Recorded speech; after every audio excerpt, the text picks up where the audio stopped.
Panorama Bíblico, Esqueleto del Antiguo y Nuevo Testamento, clase 26.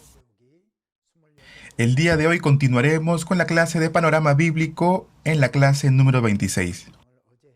Después de la clase 25 no pude grabar la clase número 26 por un tema personal. Así es que el día de hoy vamos a comenzar con los libros del Evangelio. Pero en esta clase no vamos a concentrarnos solamente en un solo libro del Evangelio, sino que en este estudio tomaremos en cuenta los 4 libros del Evangelio, para de esta forma tratar de organizar cronológicamente las obras de Jesús, para ver así desde su nacimiento hasta su crucifixión, resurrección y ascensión a los cielos. Todo esto trataremos de verlo de forma cronológica. Sabemos que nuestro Señor Jesucristo está sentado a la diestra del trono de Dios y que desde allí gobierna el mundo entero. Es por eso que es mi deseo que Dios nos bendiga a través de estas clases. Cuando terminemos los libros de los Evangelios, continuaremos con los libros de los Hechos. Muy bien, entonces comencemos y vamos a tratar acerca del nacimiento de Jesús. Desde el nacimiento de Jesús hasta que Él tiene 12 años, todo eso estamos nosotros refiriéndonos como la infancia de Jesús. Una mujer virgen llamada María estaba desposada con José, pero un ángel le sale al encuentro y le anuncia que concebirá un hijo por obra del Espíritu Santo. Pero María dice: yo no conozco varón, ¿cómo esto puede suceder? Ella le pregunta al ángel de esta forma. El ángel entonces le dice a María que por obra del Espíritu Santo ella ha concebido un hijo, un niño, y dará a luz a un niño. María, al escuchar esto, inmediatamente le dice al ángel: he aquí la sierva del Señor, hágase conforme a su voluntad. Después de que el ángel le anuncia a María acerca de la concepción, le dice que entre sus parientes se encuentra Elizabeth, una mujer infértil, una mujer que no podía tener hijos. Pero le dice que también ella ha concebido un hijo. Entonces María, en el libro de Lucas, el capítulo número 1, levantándose de prisa, fue hacia la montaña, a una ciudad de Judá, y entró en la casa de Elizabeth. Muchos interpretan de una forma errónea esta parte de la palabra. Es decir, que María fue corriendo desde Nazaret hasta la casa de Elizabeth. Pero deprisa no significa rápido, sin detenerse, sino que se está refiriendo a que fue de forma inmediata. Es decir, que después de que María escuchó el mensaje del ángel, María se levantó e inmediatamente se dirigió a la casa de Elizabeth.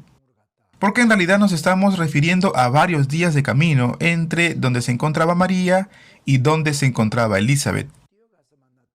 Por otro lado, ¿quién era Elizabeth? Elizabeth era la esposa de Zacarías, un sacerdote de la tribu de Leví. Por mucho tiempo, Zacarías y Elizabeth no podían tener hijos. Zacarías, ya siendo muy avanzado en edad, de repente él oró a Dios pidiéndole por un hijo. La Biblia nos dice que Zacarías era sacerdote, y también nos dice que entre muchos sacerdotes echaron suertes, y a Zacarías le tocó ministrar en el templo de Dios. Entonces Zacarías entró en el templo y comenzó a ejercer el sacerdocio. Entró al lugar santo, y cuando se encontraba junto al lugar del incienso, un ángel le sale al encuentro y le dice, y le da las buenas noticias que Elizabeth, su esposa, concebirá y dará a luz a un hijo. Pero Zacarías le responde al ángel y le dice: pero yo soy avanzado en edad, ¿cómo puede suceder esto conmigo? Y vemos, a la luz de la palabra, que Zacarías se muestra incrédulo. Vemos también que por su incredulidad, Zacarías quedaría mudo hasta el nacimiento de su hijo. Elizabeth queda encinta, pasarían 5 meses, y en el 6º mes el ángel se le aparece a María y anuncia su concepción. Es así como retomamos la historia de María. María se levanta deprisa y se dirige al encuentro de Elizabeth, que ya estaba esperando. Entonces dice la palabra de Dios que el hijo que se encontraba en el vientre de Elizabeth, que todavía no tenía nombre, pero el ángel ya le había dicho y le había anunciado que cuando ella tuviese y diera a luz a un hijo, le llamaría por nombre Juan. Y vemos que cuando Elizabeth oye la salutación de María, el bebé que llevaba en su vientre comienza a saltar. Juan el Bautista saltó de alegría en el vientre de su madre y se regocijaba al ver que María había concebido al Mesías. Seguimos leyendo en la Biblia y vamos a darnos cuenta que el emperador Augusto mandó a todos a empadronarse.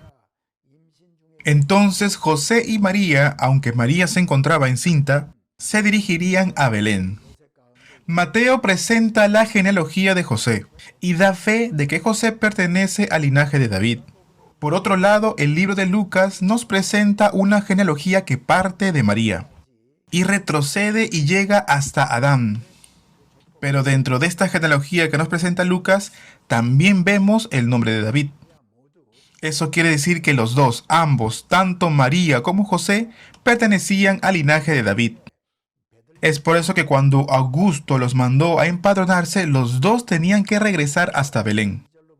En el libro de Miqueas, capítulo 5, del 2 al 5, dice: Pero tú, Belén Efrata, pequeña para estar entre las familias de Judá, de ti me saldrá el que será el Señor de Israel, y sus salidas son desde el principio de los días de la eternidad.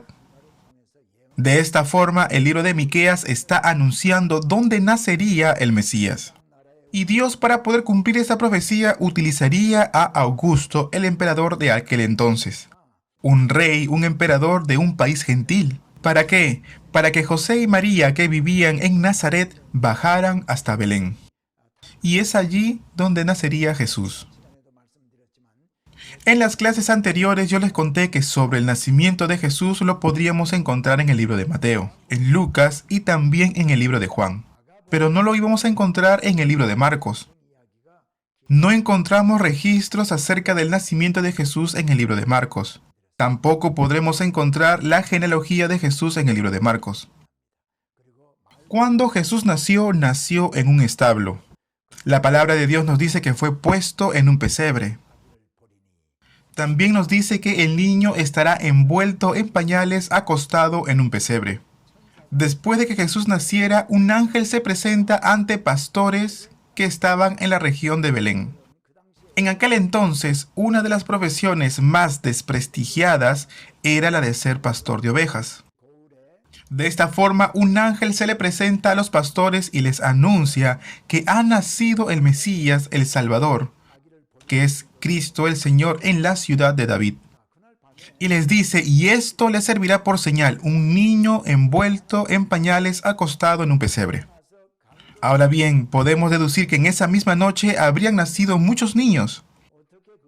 Pero si ellos vieran a un niño recién nacido envuelto en pañales, acostado en un pesebre, esto les serviría como señal para reconocer que él era el Mesías. Entonces, como señal, una vez más, el ángel les presenta algo que no puede ser o no puede suceder.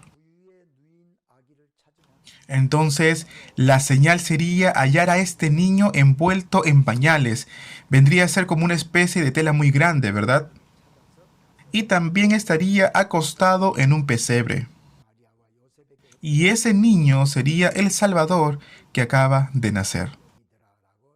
Entonces los pastores hallaron al niño, fueron a verlo, le adoraron, y también les contaron a María y José el mensaje que el ángel les había dado. Y la palabra de Dios dice que ellos se maravillaron de las palabras que los pastores le decían. Y María guardaba todas estas cosas en su corazón. Jesús vino al lugar más humilde en este mundo. ¿Por qué Jesús vino como el más humilde? Para poder rescatar a los pobres, a los marginados, a personas muy parecidas a nosotros. Cualquiera que creyera en el Señor será salvo. Romanos capítulo 10, verso 13. Porque todo aquel que invocare el nombre del Señor, ese será salvo. Cualquier persona que reconociere y aceptare que Jesús es su Salvador, será salvo. Y para esto es que Jesús vino en una forma o una condición muy humilde, para poder salvarnos. Luego, al octavo día de haber nacido, los padres circuncidan a Jesús conforme a la ley de Moisés. Dice la palabra de Dios: cuando se cumplieron los días de la purificación. ¿Por qué? Porque al dar a luz un hijo, la madre quedaba impura por ciertos días. Entonces tenían que pasar ciertos días para que pueda acercarse nuevamente a Dios. Entonces, cuando dice cumplido los días de la purificación, los padres llevan al niño al templo para consagrarlo delante de Dios. Para el pueblo de Israel, todo varón que abriere la matriz era del Señor. Antes del éxodo egipcio, Dios mató a todos los primogénitos de los hombres y las bestias que se encontraban en Egipto. Pero vemos que al pueblo de Israel Dios los rescató. Rescató a todos los primogénitos de Israel. Toda aquella casa que pintare el tindel de la puerta con la sangre del cordero sería salvo. Y desde ese día Dios llama suyo a todo primogénito varón. No es que ellos tengan que morir ante Dios, sino que para rescatar su vida, ellos presentaban de repente un par de tórtolas o un par de palomas como un sacrificio a Dios, como una forma de agradecerle por la vida del niño que había nacido. Jesús vino a este mundo y sus padres, José y María, cumplieron con todos los requisitos de la ley. El ángel le dice a José y a María que el rey Herodes había mandado a matar a todos los niños menores de 2 años. Unos magos que habían venido del oriente van hasta donde se encuentra Herodes y le preguntan, ¿dónde es que había nacido el rey de los judíos? Herodes, escuchando esto, manda a matar a todos los niños menores de 2 años. Es así como José y María, tomando a su niño, salen y se refugian en Egipto. En el año 4 a.C., Herodes muere y es así como ellos retornan a Nazaret. Y será en ese lugar donde Jesús pasaría toda su infancia. No tenemos mayores registros hasta cuando Jesús tiene 12 años de edad. A esa edad, a los 12 años, María y José llevan a Jesús al templo a celebrar la Pascua. En ese entonces, todos los varones israelitas iban 3 veces al año para poder presentar sacrificios en el templo de Jerusalén. Entre las 3 fiestas que ellos tenían, la Pascua era la más importante. Todos los varones de Jerusalén se concentraban y estaban en el templo presentando sacrificios. La Biblia dice que terminando la fiesta de las Pascuas, José y María vuelven, pero no hallan a Jesús entre la compañía. Y después de 3 días encuentran a Jesús en el templo. Ahora bien, escuchando esto, para nosotros puede resultar un poco extraño cómo es que María y José hayan perdido a Jesús de esta forma. Y por 3 días. Jerusalén, recuerden que se encuentra del lado occidental del Jordán, más o menos como en las alturas. Y Jericó se encuentra en el valle del Jordán. Para ir a Jerusalén desde Nazaret, ellos no podían ir en forma directa. En la época de Jesús no descendían de forma directa, no tomaban el camino más corto. ¿Para qué? Para no tener que pasar por Samaria. Recuerden que para ellos los samaritanos eran extranjeros, entonces cualquier contacto con ellos, ya sea el más mínimo, ellos también se convertirían en impuros. Y si era así, ellos tendrían que pasar ciertos días de purificación, y de esa forma ellos ya no podrían celebrar la Pascua. Entonces, en lugar de pasar por Samaria, de Nazaret ellos bajaban un poco. Bajaban por el valle del Jordán, y después llegarían hasta Jericó para volver a subir a Jerusalén.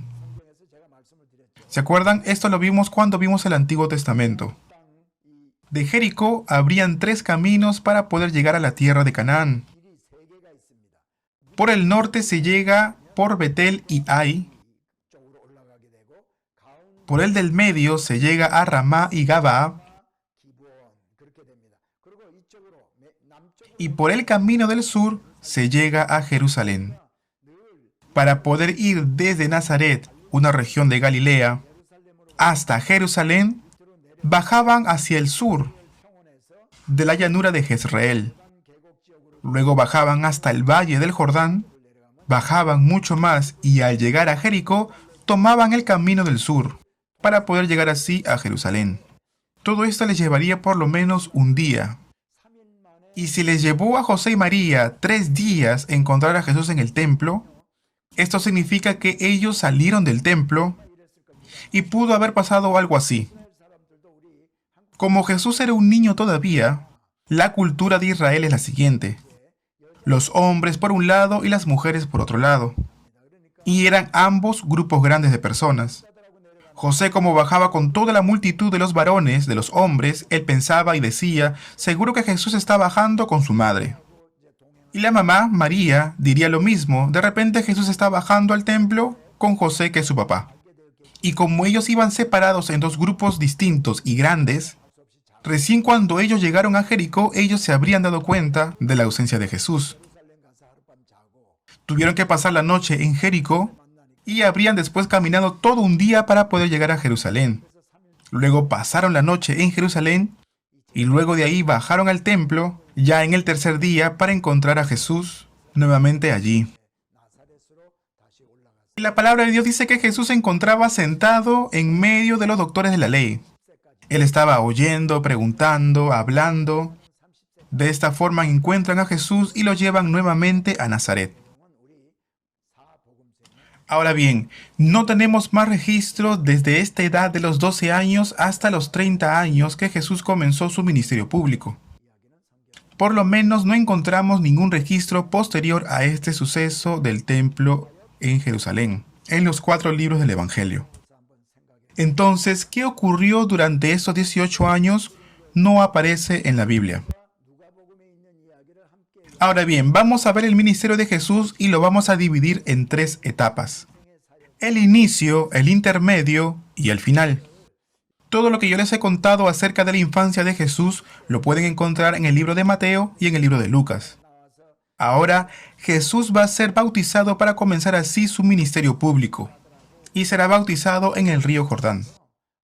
En ese lugar habían muchas personas que estaban esperando ser bautizados con el bautismo de Juan el Bautista.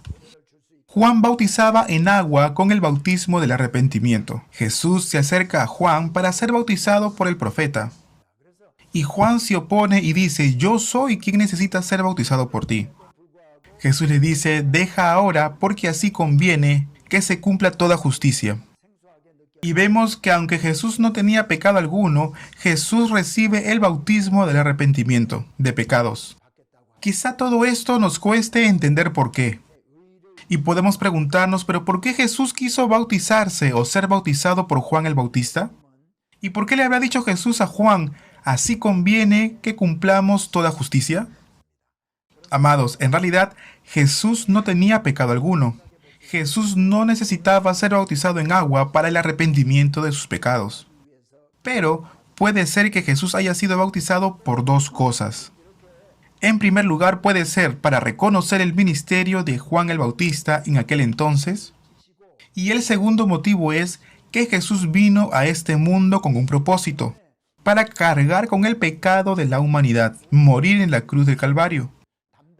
Y entonces Jesús no tenía pecado alguno. Pero como Jesús tenía que cargar con todo el pecado de la humanidad, Él recibió el bautismo de Juan. Y podemos saber a la luz de la palabra que Dios reconoció este bautismo. Y dice que cuando Jesús fue bautizado, los cielos se fueron abiertos y vieron que descendía el Espíritu de Dios como forma de paloma. Y una voz se oyó desde los cielos. Cuando Jesús fue bautizado, aparecieron las 3 personas de la Trinidad. Dios Padre, Dios Hijo, que se encontraba ahí, y Dios Espíritu Santo. Los 3 aparecen al mismo tiempo. Dios Hijo Jesús, que se encontraba aquí en la tierra, el Espíritu Santo en forma de paloma, que posó y vino sobre Jesús, y Dios Padre, que se oiría su voz desde los cielos. Y Él dice, este es mi Hijo amado, en quien yo tengo complacencia. Dios Padre, Dios Hijo y Dios Espíritu Santo. Las 3 personas de la Trinidad que aparecen juntos. Esto siempre ténganlo presente, por favor. Entonces vemos que fue bautizado Jesús con este bautismo de arrepentimiento y luego es llevado por el Espíritu Santo al desierto. Este desierto estaba en Judea y fue así para ayunar durante 40 días. Entonces, antes de empezar él su ministerio público, lo que hizo fue ayunar 40 días. Entonces vemos que Satanás viene para atacar y tentar a Jesús. Satanás se acerca a Jesús, que se encontraba con hambre, y le dice: «Di que estas piedras se conviertan en pan». Jesús le responde y le dice: «No solo de pan vivirá el hombre, sino de toda palabra que sale de la boca de Dios». Y citó parte de las Escrituras para poder vencer la tentación. Entonces el diablo le dice a Jesús: «Te daré todos los reinos del mundo y la gloria de ellos, si postrado me adorares». Entonces Jesús le dice: «Vete, Satanás». Y le dijo: «Al Señor tu Dios solo adorarás, y a Él solo servirás». Y de esta forma por segunda vez venció la tentación de Satanás. Una tercera vez el diablo llevó a Jesús al pináculo del templo de Dios y le dice: «Si eres hijo de Dios, échate abajo, porque escrito está: a sus ángeles mandará cerca de ti, y en sus manos te sostendrán para que no tropieces con tu pie en piedra». Jesús venció la tentación de Satanás con las Escrituras. Entonces vemos que Satanás también va a citar parte de las Escrituras cuando habla de que los ángeles mandará cerca de ti para que tu pie no tropiece en piedra. Y de esta forma Satanás tienta a Jesús. Es increíble cómo Satanás incluso puede tentarnos con la misma palabra del Señor. Entonces Jesús le dice: «No tentarás al Señor tu Dios». De esta forma es escrito. Una vez más, Jesús vence a Satanás con la palabra de Dios. Entonces la palabra de Dios nos dice que después que Satanás lo tentó 3 veces, el diablo lo dejó. Y luego dice que vinieron ángeles y le servían a Jesús. Satanás nos prueba con los deseos de los ojos, los deseos de la carne y también con la vanagloria de la vida. Y de esta forma él busca derribarnos. Nosotros debemos tomarnos de la palabra de Dios para poder vencer esas tentaciones y de esta forma poder rechazarlas. Ahora bien, según el libro de Juan, Jesús es bautizado por Juan el Bautista y llama a 5 discípulos. Cuando Juan el Bautista estuvo con 2 de sus discípulos, ve a Jesús y dice: «He aquí el Cordero de Dios que quita el pecado del mundo». Y al oír esto, sus 2 discípulos, los 2 discípulos de Juan el Bautista, comienzan a seguir a Jesús. Uno de ellos es Andrés, y el otro en realidad no se sabe su nombre. Andrés va y le dice y le cuenta a su hermano Pedro: «He hallado al Mesías». De esta forma es que trae a Pedro a Jesús, y ya serían 3 los discípulos que siguen a Jesús. En una mañana Jesús va camino a Galilea y conoce a Felipe. Entonces Felipe recibe el llamado del Señor como discípulo. Entonces sería 1, Andrés, Pedro y Felipe. Vendrían a ser 4. Luego llaman a Natanael. Lo traen al Señor. Se sumaría Natanael y ahora serían 5. 5 los primeros discípulos de Jesús. El discípulo cuyo nombre no está registrado es Juan.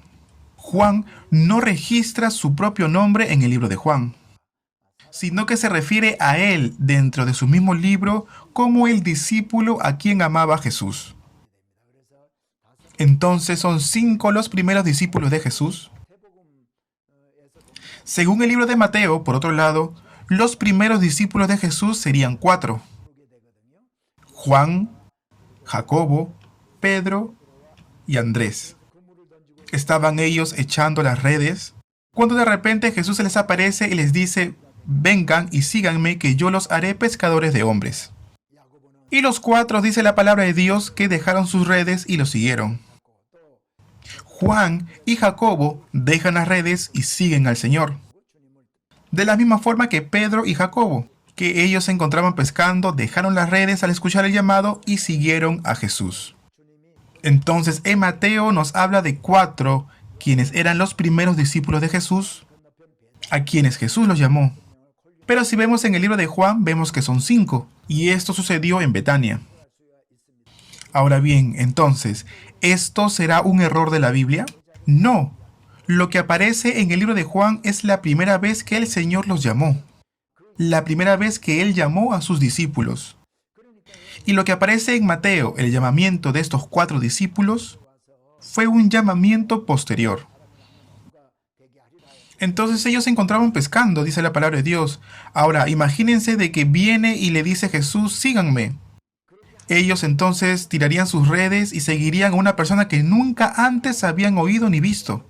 En realidad eso no sería posible. Pero si esto ellos lo pudieron hacer, es porque ya en Betania ellos habían pasado cierto tiempo con Jesús. Le habrían conocido de repente en una parte. Y luego de haber escuchado a Jesús durante un tiempo, ellos regresarían a sus actividades diarias. Es por eso que el Señor volvió a salir a su encuentro y los llamó nuevamente. De esta forma es que nosotros lo podemos entender. Jesús luego participa de las bodas de Canaán y convierte el agua en vino. Ahora bien, ¿cómo puede esto suceder? ¿Algún hombre dentro de la historia puede convertir el agua en vino? En realidad no. Es por eso que se considera el primer milagro o la primera señal de Jesús. Convirtiendo el agua en vino, demostraba así ser Dios. Luego Jesús visita Capernaum, celebra la Pascua, y sería la primera Pascua que Jesús celebra con sus discípulos. Solemos decir que el ministerio público de Jesús duró 3 años y medio. Entonces, si él comenzó a los 30 años de edad, a los 33 años Jesús sería crucificado, murió y luego resucitó. ¿Cómo es esto entonces? Porque contamos cuántas Pascuas celebró Jesús. Y esto constituiría un parámetro para más o menos tener una idea de cuánto habría durado el ministerio de Jesús. Entonces ustedes pueden darse cuenta por medio de las diapositivas, pero cuando Jesús murió era la Pascua. Entonces hubo una Pascua, otra Pascua y otra Pascua. Y la primera Pascua que yo les acabo de contar. Entonces tenemos una Pascua, tenemos 2 Pascuas, pasaron los años y vemos una tercera Pascua, y ahí vemos 3 Pascuas, 3 años. Desde esta primera Pascua serían 3 años que pasan. Se añade a esto desde el bautismo de Jesús hasta la primera Pascua. Entonces, desde el bautismo hasta la primera Pascua, podemos calcular que fue aproximadamente 6 meses. Entonces Jesús celebraría una Pascua, una segunda Pascua, y en la tercera Pascua Jesús muere. Entonces sería 1 año, 2 años, 3 años. Contando los 6 meses, serían 3 años y medio. Por esa razón decimos que son 3 años y medio, que duraría el ministerio de Jesús. En la primera celebración de la Pascua, Jesús visita el templo y lo purifica. Echa fuera a los cambistas, voltea las mesas, echaría fuera a todos los comerciantes. En aquella época había una corrupción muy grande, y esto se encontraba en medio del sacerdocio. Cuando el pueblo llegaba con su sacrificio, ellos decían que el sacrificio que estaban presentando era imperfecto. ¿Para qué? Para que salieran al templo y volvieran a comprar un animal ahí, en ese lugar. Un animal sin defecto. Y luego ellos tenían que regresar y presentar eso que habían comprado como sacrificio. Y los animales que ellos habían llevado como sacrificio en primera instancia, lo tomaban los comerciantes y lo volvían a vender. Y dentro del templo, la compra-venta se realizaba con una moneda que no se utilizaba más. Y con los cambios, ellos se quedaban con un gran margen de dinero. Luego, para pagar el tributo, ellos tenían que cambiar el dinero y luego comprar los sacrificios, y todo se convertía en una corrupción. Es por eso que Dios, con látigo, echa fuera a todos los cambistas y a todos los comerciantes que se encontraban allí. Y de esta forma Jesús purificó el templo. Supongamos entonces que fuimos de visita a la casa de alguien y nosotros dijéramos: qué sucio que está todo esto, y agarráramos una escoba y comenzamos a limpiar. En realidad uno no hace eso. Uno lo hace cuando es la casa de uno, pero no cuando es una casa ajena. Entonces, si Jesús purificó el templo, eso quiere decir que Jesús es el dueño y señor del templo. Y desde ese momento los sacerdotes comienzan a conspirar contra Jesús. Y estaban pensando ahora cómo sacárselo de encima. Vemos que la palabra de Dios nos dice en el libro de Juan que Nicodemo viene a hablar con Jesús. Y Juan nos dice que él es como un principal de los judíos. ¿Podría ser que Nicodemo haya sido un miembro del Sanedrín? Y de noche él se encontraría con Jesús porque temía hacerlo de día y que sea visto por alguien más. Siendo miembro del Sanedrín, él no quería arriesgar su posición dentro de él. Claro, se refiere a una posición social y recordemos que él era fariseo. Entonces Nicodemo le dice, Rabí, sabemos que tú has venido de Dios como maestro, porque nadie puede hacer estas señales que tú haces si es que Dios no está con él. ¿Quién puede hacer esto si no fuera de Dios? Entonces Jesús le dice, de cierto te digo, que el que no naciere de nuevo no puede ver el reino de Dios. De esta forma Jesús le dice a Nicodemo. Entonces Nicodemo le dice, ¿cómo un hombre puede nacer de nuevo siendo viejo? ¿Puede acaso entrar por segunda vez en el vientre de su madre y nacer de nuevo? Entonces Jesús le responde y le dice, de cierto te digo, el que no naciere de agua y de espíritu no puede entrar en el reino de Dios. Nicodemo estaba pensando tan solamente en lo físico, pero Jesús le está hablando del nacimiento espiritual. Le está diciendo que tiene que nacer en agua y en espíritu. ¿Qué es el agua? Es recibir el perdón de los pecados, ¿verdad? Que él reconozca ser pecador delante de Dios y ser regenerado por la obra del Espíritu Santo. Jesús entonces comenzará a hablar de cosas espirituales de aquí en adelante. Y en la región de Judea, Jesús comenzaría a bautizar como Juan el Bautista. Luego vamos a encontrar la historia de Jesús con la mujer samaritana. Para dirigirse a Samaria, él tenía que haber tomado el camino que se dirige hacia el norte. Por lo general, los judíos no iban a Samaria para no ser contaminados. Pero vemos que Jesús se dirigió a ese lugar, a Samaria, y se acercó a una ciudad que se llamaba Sicar. Llegó a un pozo y ahí conoció a una mujer, que le contó a Jesús y dice de que tenía varios esposos y que el que tenía ahora no era su esposo. Jesús en realidad todo lo sabía. Y al final, la mujer, al conocer quién era Jesús, deja su cántaro y comienza a propagar diciendo, he conocido al Mesías y me ha dicho todo lo que he hecho. Entonces veamos el mapa a continuación para poder ayudarnos. Jerusalén, ¿saben dónde queda? Aparece en la pantalla. Hacia arriba, hacia el norte, encontramos a Betel. Luego encontramos Siquem. Al lado de Siquem está Sicar. Si está Siquem de esta forma, del oriente al occidente podemos ver la ciudad de Siquem. Luego también podemos hallar el monte Gerizim y el monte Ebal. No les hablé mucho acerca del monte Gerizim y el monte Ebal. En el tiempo de Josué, él llevó al pueblo de Israel a Siquem.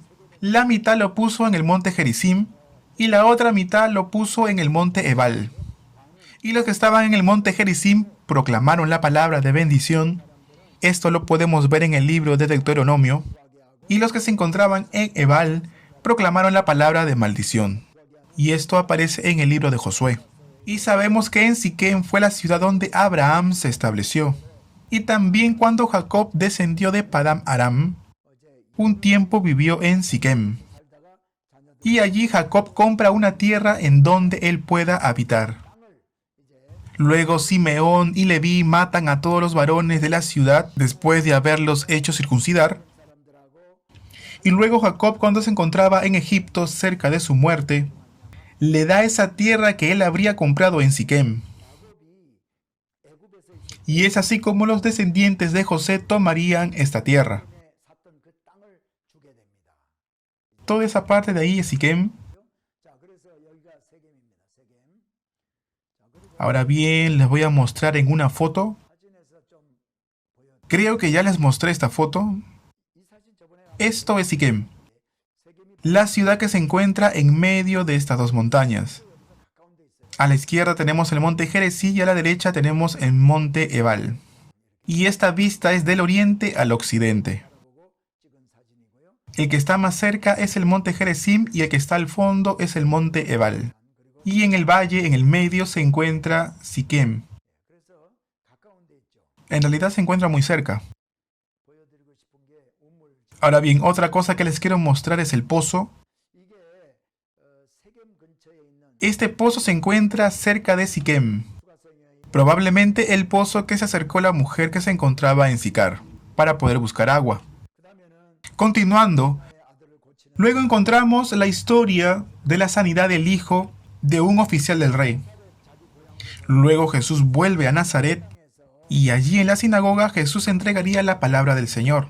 Pero los que se encontraban en Nazaret rechazan completamente a Jesús, porque comienzan a decir y a murmurar: ¿este no es el hijo del carpintero llamado José? Y de esta forma Jesús se traslada a Capernaum. Viendo el mapa, Nazaret se encuentra aquí. Aquí está el monte Tabor y ahí se encuentra también el monte More. Ahí está Naim, Sunem y Canaán, donde se realizaron las bodas de Canaán. Y Nazaret se encontraría arriba.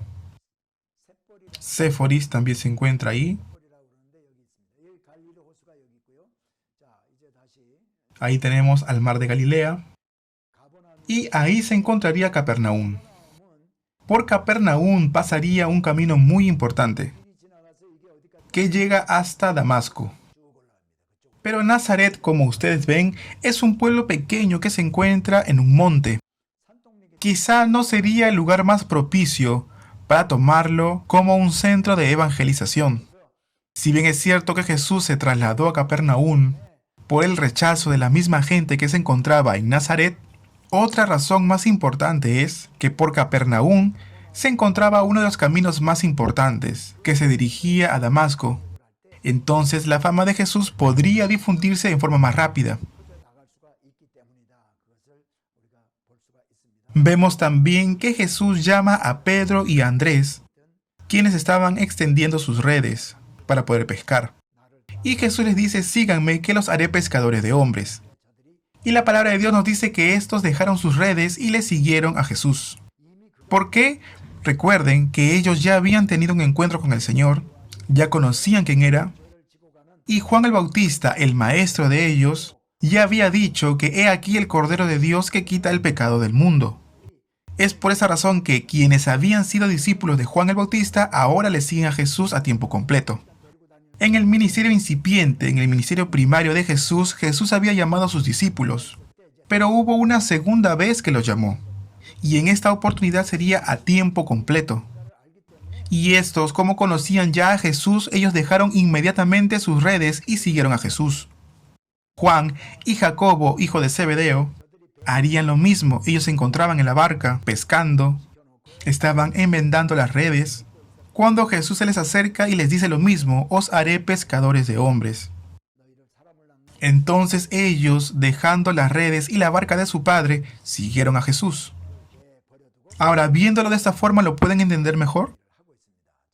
En el libro de Juan, entonces, Jesús llamaría a 5 discípulos y en el libro de Mateo llamaría a 4 discípulos. Y no son diferentes. Uno se refiere al primer llamado y el otro se refiere al segundo llamado. Ahora bien, con esta información entramos a Capernaum. Allí en la sinagoga Jesús predica la palabra de Dios. Se manifiestan los demonios y Jesús los expulsa. Ahora bien, les quiero mostrar Capernaum mediante una foto. Miren esta foto. Esta foto es una foto tomada hace mucho tiempo atrás. No la tomé yo. Es una foto que es tomada desde el aire. Mire, aquí pueden ver la sinagoga. Esta es la sinagoga. Y esto que está aquí en medio sería la zona donde vivía la suegra de Pedro. Y todo lo que está ahí son como pequeñas casas. Y según los arqueólogos, en ese lugar hallaron anzuelos, agujas de pesca. Eso se encuentra muy cerca de Capernaum. En realidad, lo que están viendo ustedes es solo lo que se descubrió en la arqueología. Pero en realidad, la ciudad antigua era mucho más grande. Y esto que ven ahí tiene forma como de octágono. Hace mucho tiempo atrás hubo una iglesia con esta forma, con forma de octágono. Pero aquella iglesia fue derribada y por lo menos para cuando se tomó esta foto no se encontraba ya la iglesia. El día de hoy hay una iglesia ahí, una iglesia que fue edificada y han buscado la forma de mantener los cimientos antiguos Han hecho muchas columnas y el día de hoy han buscado hacer una iglesia con la forma de un octágono. Les quiero mostrar otra foto. Esto es Capernaum. Y en el letrero dice Capernaum, la ciudad de Jesús. Ahí podemos ver la sinagoga. Dentro de la sinagoga Jesús habría predicado el evangelio y es ahí donde se habrían manifestado los demonios. Dice la palabra que él echó fuera a los demonios y también fue después a la casa de la suegra de Pedro, que se encontraba muy cerca de allí. Estos son los restos de la sinagoga. Vemos en la parte superior la piedra caliza y debajo como base piedra volcánica. Arriba piedra caliza y debajo hallaremos piedra volcánica. La sinagoga en la época de Jesús habría sido derribada. Lo que ustedes ven aquí en la foto, en la pantalla, habría sido construida en el siglo IV o V después de Cristo. Tomaron la base que está hecha de piedra volcánica con otras piedras de caliza. Son construcciones que fueron hechas aproximadamente en el siglo IV o V después de Cristo. ¿Pueden ver la diferencia? La base se encuentra hecha de piedras volcánicas y arriba, la construcción de arriba, que está encima, estaría hecha con piedra caliza. Pero en la época de Jesús, toda la construcción habría sido de piedras volcánicas. Y aquí en este lugar Jesús habría predicado la palabra de Dios. En aquella época había un principal en la sinagoga. Y cuando venía algún maestro a visitar ese lugar, ellos le daban la oportunidad de poder presentar y entregar la palabra. Es así que Jesús predicó en la sinagoga. En los libros de los evangelios podemos encontrar las enseñanzas de Jesús. Y cada vez que Jesús entregaba un mensaje, no lo hacía como los pastores de repente lo hacen hoy en día, que consultan libros, ilustraciones, diccionarios. No, sino que Jesús tomaba las cosas cotidianas. Mira las aves de los cielos, que no siembran ni ciegan, y no recogen en graneros, ¿verdad? También habló de los lirios del campo, que ni la gloria de Salomón se parecía a ella. También decía cualquiera que hiciere tropezar a uno de los pequeños, a uno de los niños, mejor sería que lo aten a una piedra de molino y sea echado al mar. En realidad, él daba sus prédicas tomando ejemplos de lo que él veía. Miren, esto que ven en su pantalla es una piedra de molino, compuesto por varias partes. Eso es para que tengan una idea y lo puedan ver. El día de hoy se encuentra destruido en parte, pero tenía más o menos esta forma, de un lado y del otro. Con una vara de madera, la gente lo giraba. Obviamente esto que es pequeño costaba menos. La vara tendría más o menos esta forma y lo giraba una sola persona. Pero hay otras piedras que son mucho más grandes. Utilizaban varas de madera para poder girarlas. Miren esta, por ejemplo, en esta foto. Esta piedra de molino, imposible que una sola persona la pueda levantar. Un momento, voy a cambiar de color. Una sola persona no podría hacer girar esta gran piedra. Y se necesitaría muchas personas. Entonces la madera se levanta así, de esta forma. Y una persona tomaría esa parte y giraba de un lado. Y del otro tomaría otra persona. Y con el peso de su cuerpo, o de repente también utilizaban a los bueyes o asnos. ¿Para qué? Para que de esta forma girara la piedra de molino. En el libro de los jueces nos cuenta que Sansón fue llevado a una cárcel y ahí tenía que hacer girar el molino. Y estaríamos hablando de una piedra de molino muy parecida a esta. Una piedra de molino en la que los bueyes harían girar esta gran piedra.